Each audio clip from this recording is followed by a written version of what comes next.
Bismillahirrahmanirrahim. Assalamu alaikum. I am Dr. Maida Mir and I am Assistant Professor in Department of Anatomy. Today our topic of discussion is the hip bone and the fascia lata. So we will start from the parts of the hip bone. Hip bone, which is irregular in its shape, it is also called the innominate bone. The hip bone has three parts. One, the largest is ilium. The other one is called ischium. And the last one is called pubis. Cup-shaped structure in the hip bone, and this cup-shaped structure is called acetabulum. Acetabulum is derived from a Latin word which means shallow, and it also means the vinegar cup. This acetabulum is formed by the fusion of the three bones, the ilium, the pubis and the ischium. This acetabulum contains a depression inside it that is called acetabular fossa. This fossa contains the fatty mass and also contains the synovial membrane. Below the acetabular fossa is a depression, or you can say the wall of the acetabulum is deficient, and this deficient part is called the acetabular notch. This acetabulum is very important because this forms the hip joint with the head of the femur, and the wall of the acetabulum contains the fibrocartilage that forms the acetabular labrum. This acetabular labrum is very important because this deepens the acetabular cavity. Inside the acetabulum is a hyaline cartilage structure, and that hyaline cartilage structure surrounds whole the wall of the acetabulum except the acetabular fossa. As I told before that this acetabular fossa contains the fibro-fatty mass. Three bones are united with each other inside the acetabulum by the hyaline cartilage that is a Y-shaped, and this cartilage is called triradiate cartilage. With passage of the time, this cartilage is replaced by the bone, and in adults there is no line of demarcation between these bones inside the acetabulum. We will start from the bone ilium. Ilium is the largest among all these three bones. The word ilium is derived from the Latin word which means loin. This bone has two parts. The one part is called the upper part and the other is called the lower part. The part of the ilium which is the wing shaped or a fan shaped, this is called the upper part of the ilium, and the part which is just above the acetabulum is called the lower part of the ilium. Now the borders of the ilium has three borders. One is called the anterior border, the other is called the posterior border, and in the middle this is called the medial border. Now the surfaces. As the three borders, the ilium has three surfaces. One surface is called the gluteal surface. This is the gluteal surface. The other one is called the iliac surface or the iliac fossa. This is the depression which is called iliac fossa. This fossa gives the attachment to the iliacus muscle. And the third one, this rough area which is called the sacropelvic surface, because this surface forms a joint with the sacrum. The anterior surface has a sharp end, and this is called the anterior superior iliac spine. Below the anterior superior iliac spine is anterior inferior iliac spine. The anterior superior iliac spine runs backward, and here it forms the posterior superior iliac spine. Below the posterior superior iliac spine is posterior inferior iliac spine, and this whole portion from the anterior superior iliac spine up to the posterior superior iliac spine, this whole is called iliac crest. That is a wing-shaped structure. The iliac crest has two lips.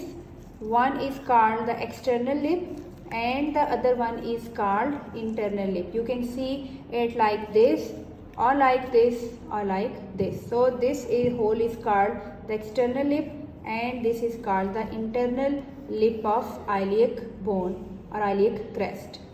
The anterior superior iliac spine is very important because this gives attachment to the inguinal ligament. Behind it, the iliac crest, which acts like a bumper because it is very important site of the attachment of the thin and the sheath-like muscles and also the deep fascia of the thigh. This depression or this concavity is called the iliac fossa. Below the iliac fossa is the body of the ilium, and this body lies above the obturator foramen. This foramen is filled with the membranes, but at the one side the membrane is deficient because this deficiency gives a pathway to the vessels and the nerves. Gluteal surface has 3 lines. The number 1 is posterior gluteal line. The second one is anterior gluteal line. And the number 3 is inferior gluteal line. Below the posterior inferior iliac spine, there is a concavity or a notch which is called the greater sciatic notch. Below the greater sciatic notch, a projection which is a part of the ischium, and this is called ischial spine, that we will discuss later. Below the ischial spine is again a concavity, and that is called lesser sciatic notch. So there are 2 notches in the hip bone. One is called the greater sciatic notch, the other is called the lesser sciatic notch that lies below the ischial spine. So you can say that the ischial spine is the point of demarcation between the greater sciatic notch and the lesser sciatic notch. This sacropelvic surface has 3 parts. The protusion or the projection on this surface is called the iliac tubercle. Below the iliac tubercle is an ear-shaped structure which is called the auricular surface. On this bone, it is marked by the pink color. This is auricular surface. And below the auricular surface, the soft and the smooth part, this is called the pelvic surface. Above the greater sciatic notch, the pelvic surface has a projection, and this is called the pre-auricular sulcus. This sulcus is more deeper in the female as compared to male. So this sulcus is called pre-auricular sulcus. The next bone, which is called pubis, this whole bone is pubis, and this forms the anteroinferior part of the hip bone.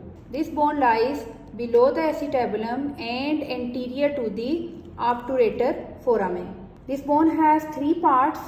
One is called the body of the pubis. This whole structure is body.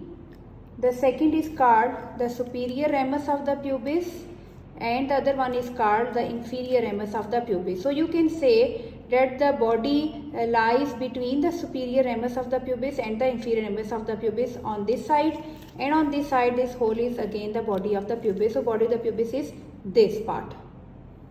Now the parts on the body of the pubis. Number 1, there is a projection, pubic tubercle. This is a very important landmark of the inguinal ligament, because as I said before, the inguinal ligament is attached with the anterior superior iliac spine, and from here it extends up to the pubic tubercle. Behind the pubic tubercle is a sharp end, and that sharp end extends up to the acetabulum, and this is called the pubic crest.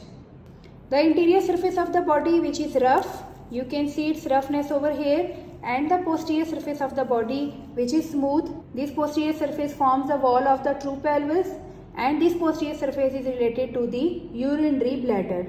The medial surface on the body of the pubis, which is again rough, it is depressed surface, and this is called the symphysial surface, because this surface forms a joint which is called the pubic symphysis with the other hip bone. So this cartilaginous structure is called the pubic symphysis, which is a secondary cartilaginous joint, and this joint is formed between the medial surfaces or the symphysial surfaces of the 2 pubis, one from here, other from here. Smooth surface of the body of the pubis, which is related to the true pelvis, and this is the posterior surface, and this rough surface is the anterior surface. After completing the body of the pubis, the other part, which is the ramus of the pubis, this structure is the ramus, which is the superior ramus, and the superior ramus also extends up to here, and this is the inferior ramus. The body lies between the superior and the inferior ramus. The superior ramus also has a crest-shaped structure, and that crest-shaped structure is called the pecten pubis or the pectineal line. This pecten pubis extends from the pubic tubercle, and this lies on the posterior surface of the pubic bone, and then it will extend upward up to the auricular surface of the ilium. This whole line is called pectineal line or the pecten pubis. On the anterior surface, the superior ramus has a sharp border, and that sharp border is called obturator crest, because this border is towards the obturator foramen. The other ramus, which is called the inferior ramus of the pubis, the inferior ramus is thin as compared to the superior ramus, and this inferior ramus is towards the ramus of the ischium bone, and when they both unite, they form the ischiopubic rami. And this inferior ramus lies below the obturator foramen. Now the last bone, which is called ischium. After the ilium, this is the most thickest part of the hip bone. Ischium has two ends, one is the upper end, other one is the lower end. It has three borders, anterior border, the posterior border and the lateral border. It has three surfaces, the femoral surface which lies between the ischial tuberosity and the obturator foramen. This hole is femoral surface. The number 2 surface is the dorsal surface. The dorsal surface lies between the ischial tuberosity and the acetabulum, a grooved portion that will then run upward up to the gluteal surface of the ilium. So this hole is called dorsal surface. And the last surface, which is very smooth, and this forms the lateral wall of the true pelvis, which is called the pelvic surface. All these parts, borders and the surfaces form the part of the body of the ischium. On the ischium, above the lesser sciatic notch, there is a projection, and this projection is called ischial spine.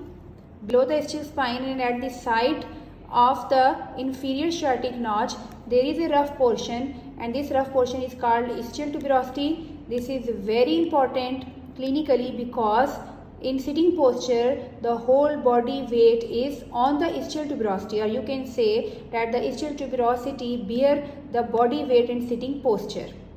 And this is very important MCQ question and the Viva question also. Below the body is the ischial ramus. That ischial ramus then joins the inferior ramus of the pubis, and both these conjoint rami are called the ischiopubic rami. So we have completed all the parts of the hip bone. Now the very important question which is usually asked in the Viva is the anatomical position of the hip bone. So first of all, we will determine the site of the hip bone. It's very important to keep it in anatomical position. Move your thumb inside this greater sciatic notch like this,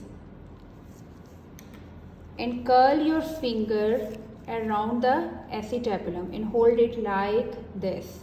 So my thumb is inside the greater sciatic notch and my fingers are curled, or they surround the acetabulum. So my fingers and my thumb both are approaching to each other.